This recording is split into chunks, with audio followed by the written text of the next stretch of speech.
എന്താ പോയിട്ടൊക്കെ സുഖമായിട്ട് വരുമോ? എന്താ പറയുക, ഹാപ്പി ജേണി. നമ്മള് സഹമുറിയന്മാരായിരുന്നല്ലോ. പത്നി ചേച്ചി, ആടമല്ല ചേച്ചി.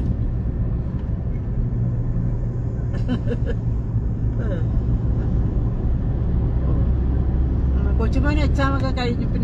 വെക്കേഷനായിരുന്നു. കൊച്ചുമോനെ കൂട്ടിയില്ല. കാരണം അവന് പിന്നെ അമ്മയുടെ കൂടെ അവിടെ ക്രിസ്മസ് ആഘോഷിക്കാനൊക്കെ പോകണമെന്നൊക്കെ പറഞ്ഞോണ്ട് പിന്നെ അവനെ കൂട്ടിയില്ല. ഹലോ,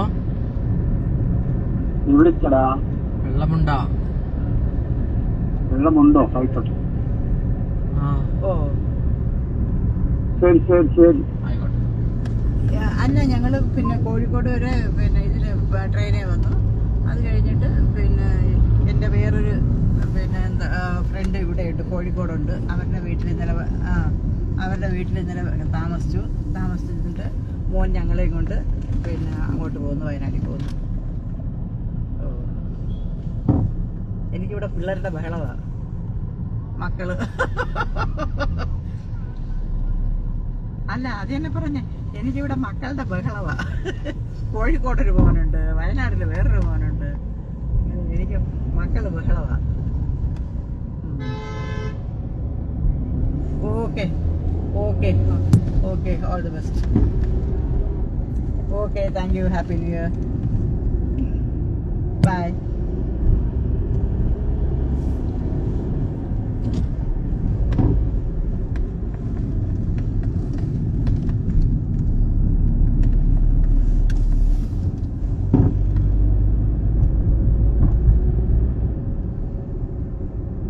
എഞ്ചിനീയറിംഗ് കോളേജിലെ ഒരു ടീച്ചറാണ്.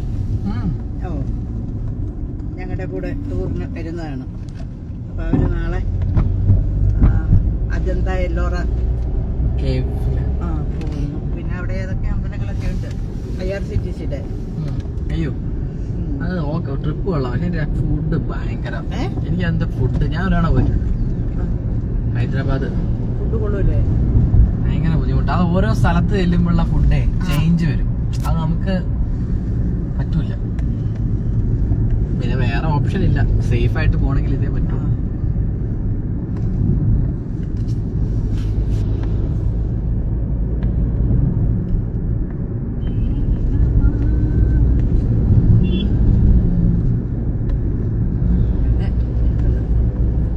എനിക്കൊന്ന് ഇവരെ അടുത്ത ഒരു March April May June April May ഒക്കെ ആകുമ്പോ അമ്മേനെ അച്ഛനെ ഒന്ന് ബാലിയിൽ പറഞ്ഞു വിടണം. രണ്ടുപേരും മാത്രം. അവരെ മാത്രം പോയത് തന്നെ. അച്ഛനോട് പറഞ്ഞാ ഓക്കെ, അമ്മേനെ തള്ളി വിട്ടാ മതി.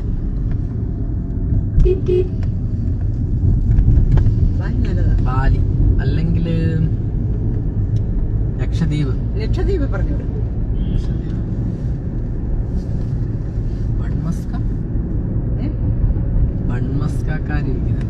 ലക്ഷദ്വീപ് പോണെങ്കിൽ പറയണം. പിന്നെ ടിക്കറ്റ് അതിന്റെ സമയത്തിന് എപ്പോഴാന്ന് പറഞ്ഞാല് ടിക്കറ്റ് ബുക്ക് ചെയ്യണം. ടിക്കറ്റ് മാത്രം ബുക്ക് ചെയ്താൽ മതി. എന്നിട്ട് എപ്പോഴാ പോകണമെന്ന് എൻ്റെ അടുത്ത് പറയുകയാണെങ്കിൽ പിന്നെ അവിടെ പിന്നെ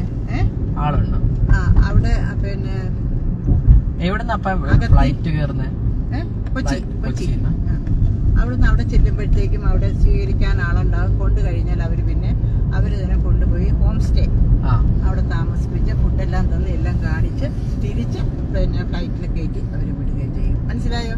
അതിൻ്റെ പിന്നെ ഇതെന്താ പറയുക, കുറച്ച് അതിൻ്റെ ബാക്കിയുള്ള എല്ലാം മറ്റുള്ളവർക്കുള്ളതിനേക്കാളും കുറച്ചെല്ലാം ചെയ്തു തരും. കാരണം ഞാനിപ്പോൾ പോയപ്പോൾ അവിടെ ഒരു അട വെച്ചിട്ടുണ്ട് കേട്ടോ. ഒരാൾക്ക് 25 അല്ലേ? ഞങ്ങൾക്ക് 25. പക്ഷെ നമ്മൾ ഫ്ലൈറ്റ് ബുക്ക് ചെയ്യുമ്പോഴത്തേക്കും അത്രയാവില്ല. നേരത്തെ ബുക്ക് ചെയ്താൽ നമ്മൾ നേരത്തെ ബുക്ക് ചെയ്താൽ അത്രയാകില്ല.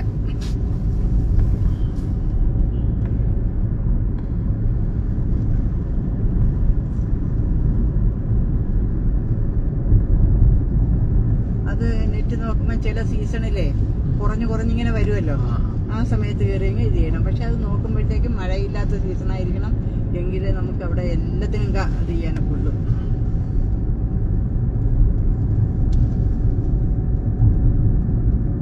അതൊരു ഭയങ്കര ഭംഗി തന്നെയാണപ്പ. കടലിന് ഇത്രയും ഭംഗിയുണ്ടെന്ന് അറിയുന്നത് അവിടുത്തെയാണ്. ആൻഡമാനിൽ പോയിട്ടൊന്നുമില്ല. ആൻഡമാനിൽ പോയി ഞാന്.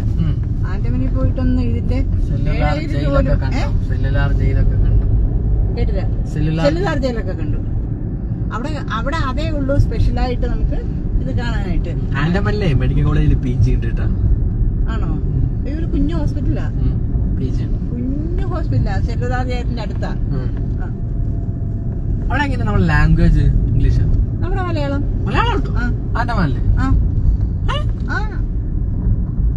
മലയാളികളൊക്കെ ഉണ്ട്.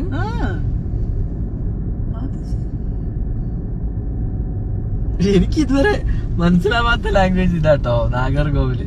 തമിഴ്. പക്ഷെ എനിക്ക് അത് ഭയങ്കര ഇഷ്ടം. അതിലൊരു യൂട്യൂബിലൊരു പയ്യനുണ്ട്, അവൻ ആ ഭാഷ കളിക്കാവളയിലുള്ള അവൻ അങ്ങനെ നല്ല രസം കേൾക്കാൻ. ചിലപ്പോ തോന്നും മലയാളമാണ്, ചിലപ്പോ തോന്നും തമിഴാണ്. ഞാൻ പറയാം. പിന്നെ എനിക്ക് കുറെ ഫ്രണ്ട്സ് തക്കലയിൽ ഞാൻ പറഞ്ഞില്ല, അവരുടെ വീട്ടിൽ ഞങ്ങൾ പോകാറുണ്ട്. മാർത്താണ്ഡത്താ വീട്. ഇടയ്ക്ക് പോകും. നല്ല സ്ഥലം. മാർത്താണ്ഡം നമ്മുടെ ബോർഡറാ.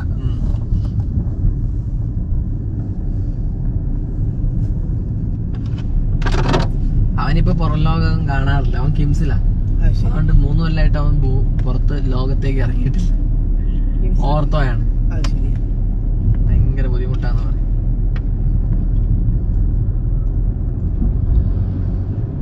എന്താ പേര്? സിബിൻ. സിബിൻ സിബിൻ സിബിൻ സിബിൻ വിൻസെന്റ്.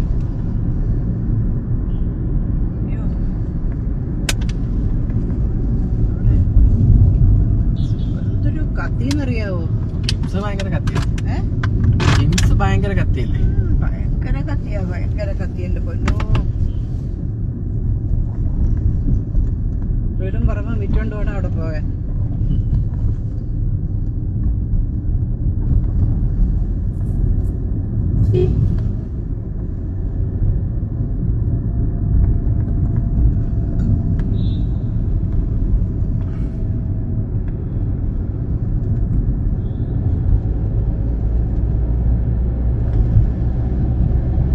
ചുരം കയറിയതായിട്ടേ നമുക്ക് തോന്നുന്നില്ല അല്ലേ? പെട്ടെന്ന് എത്തും. നമ്മൾ ആ കുറ്റ്യാടിയില്ലേ, കുറ്റ്യാടി വരെ വരാനുള്ള ഒരു ബുദ്ധിമുട്ടേ ഉള്ളൂ. അതായത് കുറച്ച് ബ്ലോക്കും കുറച്ച് തിരക്കുള്ള പറഞ്ഞേ. നമ്മൾ ചുരം കയറിയതായിട്ടുള്ള ഒരു തോന്നില്ല, പ്രതീതിയേ ഇല്ല. ഇവിടെയാണ് വയനാട് മെഡിക്കൽ കോളേജ്. ഇവിടെ ഇവിടെ അടുത്താ. അപ്പൊ ഇവിടെ വയനാട് മെഡിക്കൽ കോളേജ് കിട്ടിയോ നിങ്ങൾക്ക്? 100 ഇതായല്ലോ. MBBS ക്ലാസ് തുടങ്ങി. MBBS class first batch. Vellamunda. ഇതാണ് Vellamunda. Vellamunda police station, Vellamunda CHC. Vellamunda police സ്റ്റേഷനിൽ ഒരിക്കൽ ആക്രമിക്കലൊക്കെ ചെയ്ത്. അത് അങ്ങോട്ട് നോക്കും മല. ഇവിടെ ഇങ്ങനെ ഭയങ്കര രസാ. വീടെല്ലാം ഭയങ്കര ഭംഗിയാവും. കാലാവസ്ഥ എപ്പോഴും ഈ ഒരു ഭയങ്കര തണുപ്പാണെന്ന് വെച്ചാൽ അങ്ങനെയല്ല, ഒരു മീഡിയം നമുക്ക് പോകും. ഒരു സുഖമുള്ള കാലാവസ്ഥ. തണുപ്പിന്റെ ആ ഭയങ്കര പ്രശ്നമൊന്നുമില്ല. ബുദ്ധിമുട്ട് വേറെ വലിയ വലിയ നഗരങ്ങളിലേക്കൊക്കെ പോകാൻ കുറച്ച് ബുദ്ധിമുട്ടാണ്. വേറെ കുഴപ്പമൊന്നും ഇവിടുന്നല്ലേ. കോഴിക്കോട് പോകണമെങ്കിൽ കുറെ ദൂരമുണ്ട്. ഇവിടുന്ന് നിയറസ്റ്റ് ടൗൺ എനിക്ക് തോന്നുന്നത് മാനന്തവാടി, പിന്നെ അത് കഴിഞ്ഞ് കണ്ണൂരായിരിക്കും. കണ്ണൂരാ? ബത്തേരിക്ക് ഇവിടുന്ന് 1.25 കിലോമീറ്റർ ഉണ്ട്. ഇവിടുന്ന് കണ്ണൂര് പോയത് ഇവിടുന്ന് കുറച്ച് പോയി കഴിഞ്ഞാൽ അടുത്ത ചുരല്ലേ, അത് ഇറങ്ങി കഴിഞ്ഞാൽ പിന്നെ കൊട്ടിയൂരല്ലേ.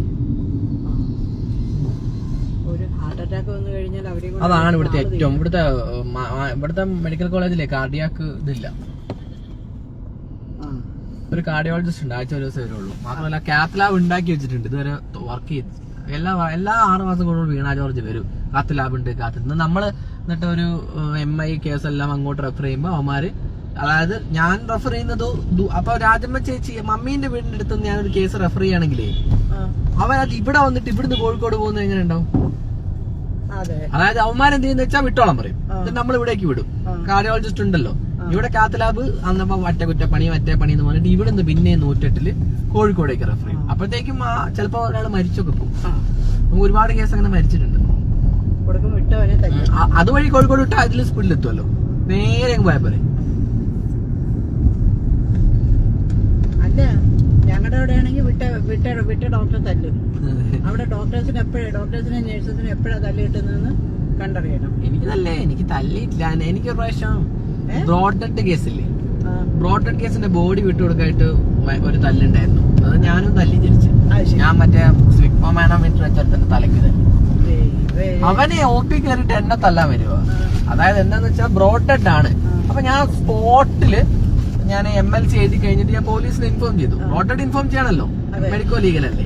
മാത്രമല്ല ഇയാൾക്കാണെങ്കിൽ 36 വയസ്സേ ഉള്ളൂ. അപ്പം അറിയില്ല. അപ്പൊ ഇവർ കൊണ്ടുവന്ന ആൾക്കാർ പറഞ്ഞത് ഗ്രൗണ്ടിൽ കുഴഞ്ഞു വീണെന്ന. പക്ഷെ അയാളെ പ്യൂപ്പിള് നോക്കുമ്പോ അയാളെ ബോഡിയൊക്കെ നോക്കുന്ന സമയത്ത് ഒരു 1/4 മണിക്കൂർ മുമ്പ് ആള് മരിച്ചിട്ടുണ്ട്. ഇപ്പൊ വരെ കണ്ണു തുറന്നിരുന്നു, കൊണ്ടുവന്ന വഴി ജീവൻ ഉണ്ടായിരുന്നു എന്ന് പറയാനുള്ള ചൂട് പോലും ഇല്ല. പ്യൂപ്പിളെല്ലാം വൈഡ് ഡയലേറ്റഡ് ആൻഡ് ഫിക്സ്ഡാ. അപ്പൊ എന്തായാലും മോർ ദാൻ 20 മിനിറ്റ് ഒക്കെ ആയിട്ടുണ്ടാവും. ഇത് പറഞ്ഞിട്ട് ഈ ബൈസ്റ്റാൻഡേഴ്സ് സമ്മതിക്കുന്നില്ല. വാർഡ് മെമ്പറൊക്കെ വന്നിട്ട് ബോഡി വിട്ടു കൊടുക്കണമെന്ന്. വാർഡ് മെമ്പർ അങ്ങനെ പറയും. ബോഡി അവസാനം അവർ കൊണ്ട് കത്തിച്ചാൽ ഞാനല്ലേ കുടുങ്ങുന്നത്, ഞാനാണല്ലോ MLCയിൽ ഒപ്പിട്ട്. അപ്പൊ ഞാന് പോലീസ് സ്റ്റേഷനിൽ വിളിച്ചു പറഞ്ഞപ്പോ അവര് പറഞ്ഞു ഞങ്ങളൊരു ഇൻക്വസ്റ്റിന് പോയിരിക്കുകയാണ്, ഞങ്ങൾ ഒരു 1/2 മണിക്കൂർ കഴിഞ്ഞിട്ട് അങ്ങോട്ട് വരാം, നമുക്ക് ഇപ്പൊ തന്നെ ഇൻക്വസ്റ്റ് ചെയ്യണമെന്ന് പറഞ്ഞു. പോലീസ് വരുന്നില്ല. ആളുകളാണെങ്കിൽ പ്രശ്നം ഉണ്ടാക്കി. എന്റെ ഡ്യൂട്ടി ടൈം കഴിഞ്ഞു, എനിക്ക് നിൽക്കാൻ വേണ്ട അവിടെ. പക്ഷെ ബോഡി അവിടെ ഉള്ളിടത്തോളം കാലം നമുക്ക് പോകാൻ പറ്റില്ലല്ലോ. അങ്ങനെ ഞാൻ അവിടെ ബോഡിക്ക് കാവലിരുന്ന് അവസാനം ഈ ഉന്തും തള്ളും പ്രശ്നം എന്നെ തെറിയൊക്കെ കളിക്കാറോ. ഞാൻ ക്ഷമിച്ചു. നമുക്ക് പിന്നെ വേറെ ഓപ്ഷൻ ഇല്ല. പോലീസ് വരുന്നതിന് കുറച്ചു മുമ്പ് ഒരുത്തൻ വന്നിട്ട് എന്നോട് ഒരു ലീഗുകാരൻ ഭയങ്കര ഭീഷണിപ്പെടുത്തി. എന്നിട്ട് അവൻ എന്നെ ഇങ്ങനെ കഴുത്തിന് കോളറിന് പിടിക്കാൻ വേണ്ടി വന്ന ഞാൻ കൈ തട്ടി മാറ്റിയിട്ട് ആ BP അപ്പാരറ്റസ് വെച്ച് ഒരെണ്ണം കൊടുത്തു. ഒറ്റടി കൊടുത്തു. അവന് നല്ല അടി കിട്ടി. എന്റെ ഭാഗത്തിന് ചോര വന്നില്ല, നല്ലപോലെ മുഴച്ചു. ചോര വന്നിരുന്നേ പിന്നെ വേറെ കേസാണല്ലോ. നല്ല അടി കിട്ടി. അപ്പോഴത്തേക്കും ആളുകളൊക്കെ വന്ന് പിടിച്ചു പോയി. ഞാനാണെങ്കിൽ അന്ന് എന്റെ ഈ ഡിവോഴ്സിന്റെ പ്രാന്ത്, ആരെങ്കിലും ഒരാളെ തല്ലണം എന്ന് പറഞ്ഞ് ഇരിക്കരുത്. അതോടുകൂടി എന്റെ മനസ്സ് ഒരു ശാന്തമായി. അപ്പോ പിന്നെ ഞങ്ങളുടെ IMAക്കാരൊക്കെ പറഞ്ഞിട്ടുണ്ട്, ആര് കയ്യേറ്റം വന്നാലും സ്പോട്ട് തിരിച്ചടിച്ചോളം പറഞ്ഞിട്ടുണ്ട്. കാരണം നമുക്ക് അടി കിട്ടിയിട്ട് മിണ്ടാതിരുന്നിട്ട് അടി കിട്ടുക എന്നല്ലാണ്ട് വേറെ ഒന്നും നടക്കില്ല. 2 തിരിച്ചടക്കി കൊടുക്കണം. അപ്പൊ പിന്നെ BP അപ്പാരറ്റസാ നല്ലത്. അതാകുമ്പം പൊളിഞ്ഞോളും തല. അതിന്റെ മെർക്കുറി എങ്ങാനും വീണ് കഴിഞ്ഞാൽ അവന്റെ കയ്യിലും കഴുത്തിലും കിടക്കണ എല്ലാം വെളുത്തായിക്കോളും ചെയ്യും. അപ്പം എന്നിട്ട് ബോഡി പിന്നെ അവര് കൊണ്ടുപോയി പോസ്റ്റ്മോർട്ടം ചെയ്തു. അത് എന്തായിരുന്നു വെച്ചാല് പോയിസൺ കേസ്. അപ്പോഴോ ഡിലേഡ് ഇതാണ്. എനിക്കൊന്നും സംതിങ് എന്തോ സയനൈഡോ അങ്ങനെ എന്തോ സാധനം. അയാള് സൂയിസൈഡ് ചെയ്യാൻ വേണ്ടി തന്നെ കഴിച്ചതാ.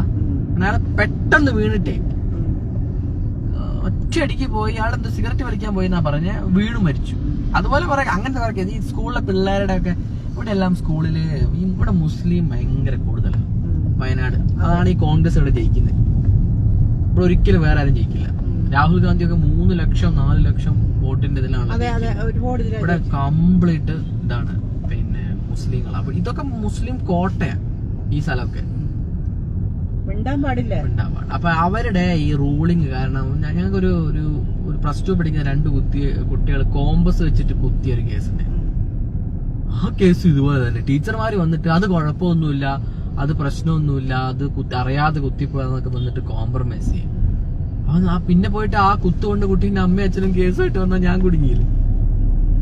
അങ്ങനെ പിന്നെ ഇവിടെ പോക്സോ ഇഷ്ടം പോലെ വരും. POCSO case. കാരണം എന്താ വെച്ചാൽ ഇവിടെ ട്രൈബ് അല്ലേ. ഇവിടെ ഇവർ ഈ 16 വയസ്സിൽ കല്യാണം കഴിക്കും. എന്നിട്ട് 15 16 വയസ്സിൽ പ്രഗ്നന്റ് ആവും.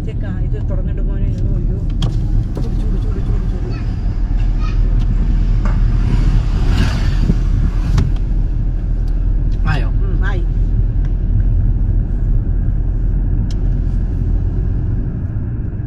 കാരണം അതെ അവർക്ക് ബോധവും വിവരമൊന്നും ഇല്ല. നമ്മളെപ്പോഴും നമ്മുടെ ഇവിടുന്ന് ട്രെയിനിങ്ങിനൊക്കെ പോകുമ്പോൾ പറയും ഏത് case urinary tract infection abdominal pain വന്നാലും ട്രൈബ് ആണെങ്കിൽ യൂറിൻ പ്രഗ്നൻസി ടെസ്റ്റ് ചെയ്യണം. നമ്മളങ്ങനെ ചുമ്മാ ചെയ്ത് നോക്കിയൊക്കെ പോസിറ്റീവ് ആയിട്ടുണ്ട്. പക്ഷെ പ്രശ്നം എന്താ അറിയോ, അങ്ങനെ പോസിറ്റീവ് ആയാലേ ഇതിനൊരാളുണ്ടാവുമല്ലോ, അവൻ ജയിലിൽ പോകും. അതിപ്പം ഭർത്താവ് മൈനർ ആണെങ്കിലും മേജർ ആണെങ്കിലും ഒക്കെ കേസ് പോക്സോ അല്ലേ. പിന്നെ അമ്മയ്ക്ക് 13 വയസ്സ് താഴെയല്ലേ ഉള്ളൂ. അപ്പം പാർട്ട്ണർ ജയിലില്ല 6 മാസം. അങ്ങനെ പറയാം. പക്ഷെ ഇവിടെ ഭയങ്കര രസമാണ് വയനാട്ടിലെ കഥകളൊക്കെ. ഇവിടെ മാത്രമുള്ള കുറെ അസുഖങ്ങളുണ്ട്. അരിവാൾ രോഗം, പിന്നെ ചെള്ളുപനി, സ്ക്രബ് ടൈഫസ്, മങ്കി പോക്സ്. പക്ഷേ കമ്പാരിറ്റീവ്ലി ഉണ്ടല്ലോ. പിന്നെ ഞങ്ങളുടെ അവിടെ പിന്നെ ഏത് ജനറൽ ഹോസ്പിറ്റലായാലും മെഡിക്കൽ കോളേജിലായാലും എവിടത്തെക്കാളിലും എനിക്കൊന്നും സേഫ് ഇല്ലായിരുന്നു. അതെ, ഇവിടെ ബാക്കിയെല്ലാം കൊണ്ട് സേഫാണ്. ഇവിടെ സേഫ്റ്റി ഇല്ലാത്തത് ഈ മൃഗങ്ങളുടെ. കാരണം അവിടെ ഒരു കേസ് കൊണ്ടുവന്ന വേറൊരു പിന്നെ ഒരു കാർഡിയാക് പേഷ്യന്റ് നോക്കിക്കൊണ്ടിരിക്കുകയാണെന്ന് വെച്ചോ. ഒരു സൈക്കിൾ തട്ടിയോ ഒരു ഇത് തട്ടിയോ ഒരു ചെറിയ മുറിവായിട്ട് വരുന്ന ഇച്ചിരി കാല് മുറിഞ്ഞ ബ്ലഡ് വരുന്നു. അവർ കൊണ്ടുവരുമ്പോഴത്തേക്കും അവർക്കത് വലിയ കാര്യമാണ്. ബ്ലഡ് പോകുന്നു, കാല് മുറിഞ്ഞു, അങ്ങനെയത്. അല്ലെങ്കിൽ ഒരു ഫ്രാക്ചറായി. ഒരു ഫ്രാക്ചർ ഒരു എമർജൻസി അല്ല. ഫ്രാക്ചർ ഒരു എമർജൻസി അല്ല. അതേസമയം ഒരു പിന്നെ കാർഡിയാക് പേഷ്യന്റ് അതൊരു എമർജൻസിയാണ്. അത് നോക്കിയപ്പോൾ ഞങ്ങൾ എത്ര നേരമായി ഇവിടെ വന്നിരിക്കണം നിങ്ങൾ നോക്കിയോ. അപ്പം അവിടെ പിന്നെ ഒരു എംഒ കാണും, ബാക്കി PGs കാണും, ഹൗസ് സർജൻസ് കാണും. അവരെല്ലാവരും തിരക്കില്ല. എല്ലാവർക്കും ഒരേ സമയം ട്രീറ്റ്മെന്റ് കിട്ടണമെന്ന് വെച്ചാൽ ഭയങ്കര ബുദ്ധിമുട്ടാണ്. അപ്പോഴെന്ത് ചെയ്യും, അവിടെ ഇരിക്കണം ഹൗസ് സർജനായാലും ഡോക്ടറെ ആണെങ്കിലും എടുത്തിട്ട് ചാർത്തും. അപ്പൊ ഒരിക്കൽ ഇന്നാൾ ഒരു പിള്ളേർ പറഞ്ഞു, പിന്നെ ഞങ്ങളെ അടിച്ചാൽ ഞങ്ങളും അടിക്കും. കാരണം അത് ഞങ്ങൾ കുറെ സമരങ്ങളും അടികളും കൊണ്ടൊക്കെ തന്നെ ഞങ്ങൾ പിന്നെ ഞങ്ങളുടെ MBBS കഴിച്ചത്. കാരണം കോളേജിലൊക്കെ അവർക്ക് ഇല്ലെങ്കിലും പുള്ളിക്ക് അറിഞ്ഞൂടെ.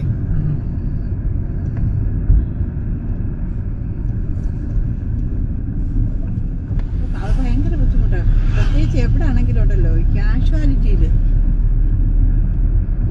ബുദ്ധിമുട്ടാണ്. ചില കേസിലൊക്കെ പിന്നെ ആളുകൾ അവരെ ഇപ്പൊ ഞാനേ ഒരു റാബീസ് ഒരു പട്ടി അടിച്ച ഒരാൾ വന്നപ്പോഴേ പട്ടി അയാളെ കടിച്ച് നന്നായിട്ട് കടിച്ചു. അതായത് ഒരു 10-15 സ്ഥലത്ത് കടിച്ചിട്ടുണ്ട്. അപ്പം നമുക്ക് IDRV മാത്രമല്ലേ ഉള്ളൂ. നമുക്ക് ഈ ഇമ്മ്യൂണോഗ്ലോബുലിൻ അടിക്കണമെങ്കിൽ താലൂക്ക് ഹോസ്പിറ്റലോ ജില്ലാ ഹോസ്പിറ്റലൊക്കെ പോകണം. അപ്പൊ എനിക്കാണെങ്കിൽ ഞാൻ പ്രൈവറ്റ് ഹോസ്പിറ്റലല്ലേ ഞാൻ പഠിച്ചത്. അപ്പൊ ഈ റാബിസ് കേസ് വരുന്ന സമയത്ത് നമുക്ക് പ്രിലിമിനറി ആയിട്ട് നമ്മൾ കുറച്ച് കാര്യങ്ങൾ ചെയ്ത് പേഷ്യന്റിനെ സ്റ്റെബിലൈസ് ചെയ്യണം എന്നുള്ള ഒരു സംഭവം എന്റെ തലയിൽ വന്നില്ല. ഞാൻ നേരിട്ട് IDRV കൊടുത്തിട്ട് അയാളെ റെഫർ ചെയ്യുക ചെയ്തു. അപ്പം അയാള് പറയുന്നത് അയാളെ മുറിവ് തുന്നണം. ഞാൻ പറഞ്ഞു ഞാൻ ഡീറ്റെയിൽ ആയിട്ട് എക്സ്പ്ലെയിൻ ചെയ്ത് കൊടുത്തു. പക്ഷെ അയാളെ മൈൻഡില് ഈ പട്ടിയുടെ ഒരു വിഷയമല്ല, അയാൾക്ക് മുറിവ് ക്ലോസ് ചെയ്യണം. അപ്പൊ ഞാൻ അത് പറ്റില്ല. അങ്ങനെ പിന്നെ അവര് പോയപ്പം ബത്തേരി ഈ ഇഞ്ചക്ഷൻ ഇല്ല. അവര് കോഴിക്കോട് മെഡിക്കൽ കോളേജിൽ പോകുന്നത്. അപ്പൊ ഞാൻ കാരണമാണ് അവര് കോഴിക്കോട്, അതായത് അവർക്ക് പട്ടി അടിച്ചിട്ട് മരിക്കാൻ തന്നെ സന്തോഷമല്ല, ഞാൻ കാരണം അവര് കോഴിക്കോട് പോകേണ്ടി വന്നു എന്നാണ് പറയുന്നത്. അങ്ങനെ DMOക്ക് പരാതി കൊടുത്തു എനിക്കെതിരെ.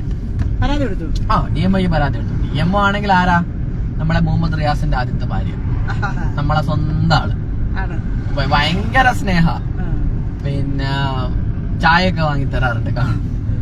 അപ്പൊ DMO എനിക്ക് പേടിയായി. കാരണം ആദ്യമായിട്ട് നമ്മളെ കുറിച്ചൊരു പരാതി പോവല്ലേ. അപ്പൊ ഫസ്റ്റ് ടൈം ആവുമ്പോ നമുക്കൊരു DMO പറയാ, എടാ ഇവിടെ 5000-6000 പരാതി ബോക്സിൽ വന്ന് കിടപ്പുണ്ട്, ഇതെല്ലാം വായിച്ചുകൊണ്ടിരിക്കാനുള്ള സമയം എനിക്കുണ്ടെങ്കിൽ ഇവിടെ ഒരു പണിയും നടക്കില്ല. പരാതികളൊക്കെ അങ്ങനെ വരും.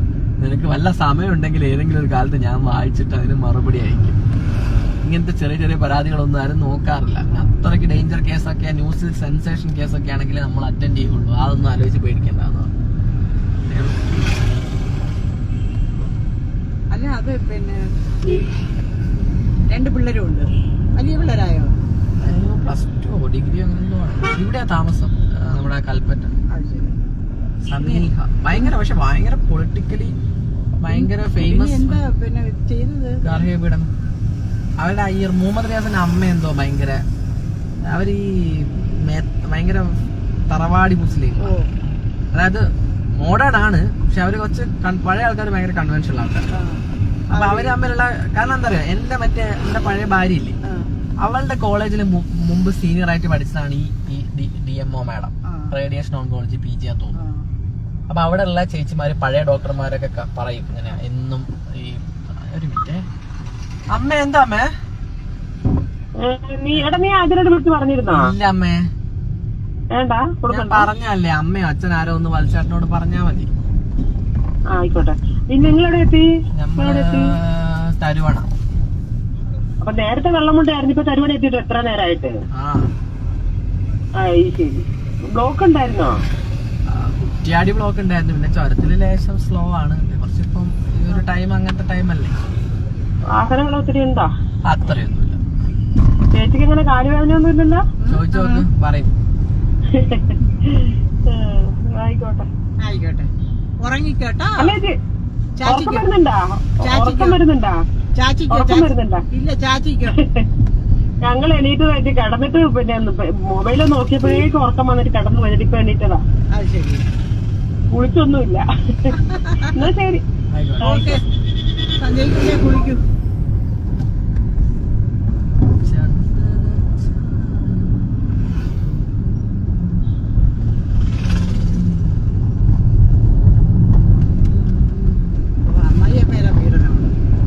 അങ്ങനെ എന്തോ ഒരു കഥയാണ് അത്. അവര് മ്യൂച്വൽ ആയിട്ട് പിരിഞ്ഞതാ. അവര് കുട്ടികളെ രണ്ടുപേരും ഒരുമിച്ച് നോക്കും, വളർത്തും. ഭയങ്കര, കാരണം മുഹമ്മദ് റിയാസിന്റെ ഹോൾഡൊക്കെ ഉപയോഗിച്ചിട്ടാണ് അവര് കുറെ നാളായി വയനാട്ടിലെ DMO ആയിട്ട്. പൊളിറ്റിക്കൽ ഇൻഫ്ലുവൻസ് ഉള്ളത് കൊണ്ടാണ്. രണ്ടുപേരും പാർട്ടിയുടെ ഭയങ്കര ആളാണ്. പക്ഷെ ഭയങ്കര സ്കില്ലുള്ള ആളാട്ടോ അഡ്മിനിസ്ട്രേഷൻ. കാരണം വയനാടില് ഓരോ ആഴ്ച ഓരോ പ്രശ്നം ഹെൽത്ത് സെക്ടറിൽ. കാരണം കഴിഞ്ഞ ആഴ്ച കോളറ വന്നു, കുറച്ചു മുമ്പ് മറ്റേ അമീബിക് ഡിസെൻട്രി, മറ്റേ സാധനം എന്തായിരുന്നു, അയ്യോ, ഷിജല്ലാസിസ്, അതൊക്കെ അങ്ങനത്തെ എന്നും പ്രശ്നം ഇവിടെ. ഇതൊക്കെ മാനേജ് ചെയ്യണമെങ്കിൽ ഇവിടെ എന്തെങ്കിലും നടന്ന ആദ്യത്തെ കോൾ ICMR എന്നാണ്. ICMR, WHO, അതായത് നമ്മളെ കേരളത്തിന് ഹെൽത്ത് സെക്ടറിൽ ഒരു പ്രശ്നം വരുമ്പോഴേ അവർ ഭയങ്കരമായിട്ട് നോക്കും.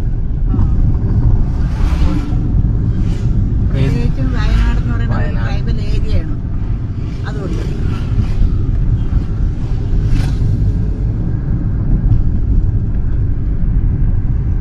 അയാളും മക്കളെ കാണുക അങ്ങനെ വല്ലതും. ഓ പിന്നെ അതൊക്കെ അവര് പഴയ ഭയങ്കര സുഹൃത്തുക്കളെ പോലെയാ. അവര് നല്ല അണ്ടർസ്റ്റാൻഡിംഗ് ഇല്ല, മീൻസ് അങ്ങനെയല്ല, ഒരു ദേഷ്യപരമായിട്ടല്ല, അല്ലല്ല. അപ്പൊ അവര് നല്ല മക്കളെയൊക്കെ ഒരുമിച്ച് നോക്കുന്നു, ഇടയ്ക്ക് കാണാനൊക്കെ വരാറുണ്ടെന്ന് പറയുന്നു. നമുക്ക് കറക്റ്റ് ആയിട്ട് അറിയില്ല, കഥകളാണ്.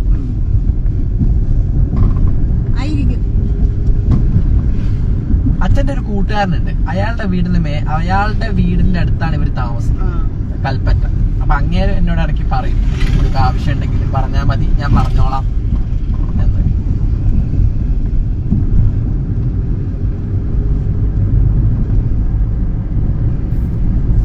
വീണയുമായിട്ട് ഇപ്പൊ ഭയങ്കര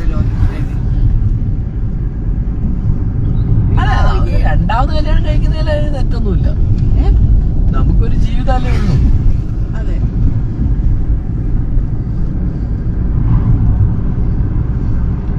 അപ്പൊ ഈ സ്വന്തം പിന്നെ കാസ്റ്റ് ചെയ്യുന്ന ഒരാളെ പിന്നെ കെട്ടിയിട്ട് ആ അമ്മയ്ക്ക് പിടിച്ചില്ല. അപ്പൊ പിന്നെ വേറൊരു കാസ്റ്റ് ഇത് ചെയ്യുമ്പോഴത്തേക്ക് അമ്മയ്ക്ക് അമ്മൻ ജീവനോടുണ്ടോന്ന് അറിയില്ല, മരിച്ചു പോയിട്ടുണ്ടാവും. ഇവരെങ്ങനെയാന്ന് വെച്ചാല് ഈ സമീഹ എന്നാ പേര്, സമീഹ സൈതലവി, ഈ മാഡത്തിന്റെ പേര്. അവര് ഭയങ്കര മോഡേൺ ആണ്. ഒന്ന് നല്ല എഡ്യൂക്കേറ്റഡ് ആണ്, അതായത് MBBS ഉണ്ട്, MD ഉണ്ട്, MBA ഉണ്ട്, പബ്ലിക് ഹെൽത്തില് മാസ്റ്റർ ഡിഗ്രി ഉണ്ട്, ഭയങ്കര വിവരം. അപ്പൊ അങ്ങനെ ചെറിയ പരിപാടികൾക്കൊന്നും ഭയങ്കര കമാൻഡിങ് പവർ, ജില്ലാ കളക്ടർ ലെവൽ. അതായത് നല്ല ചീത്ത പറയും, നന്നായിട്ട് സ്നേഹിക്കും.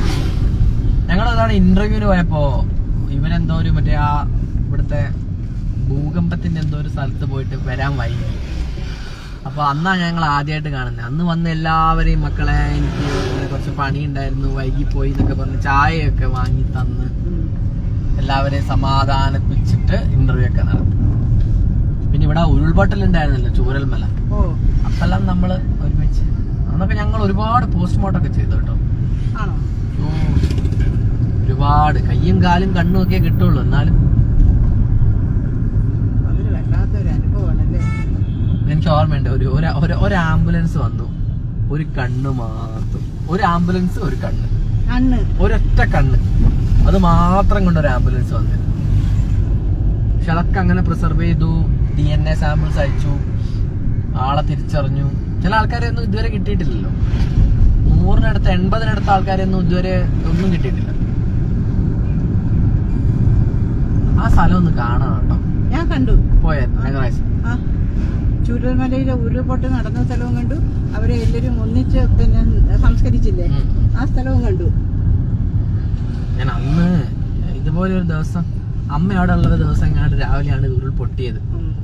അപ്പൊ എന്റെ മെഡിക്കൽ ഓഫീസർ, ഡിസ്ട്രിക്ട് നമ്മുടെ ദുരന്ത നിവാരണം ഡിസാസ്റ്റർ മാനേജ്മെന്റ് ഹെഡ്, ഞങ്ങളെ മെഡിക്കൽ ഓഫീസർ. അപ്പൊ അന്ന് സാറ് ഇങ്ങനെ പോകുന്നത് ഞാൻ രാവിലെ 4 മണിക്ക് കണ്ടിരുന്നു. ബ്ലോക്കാണോ?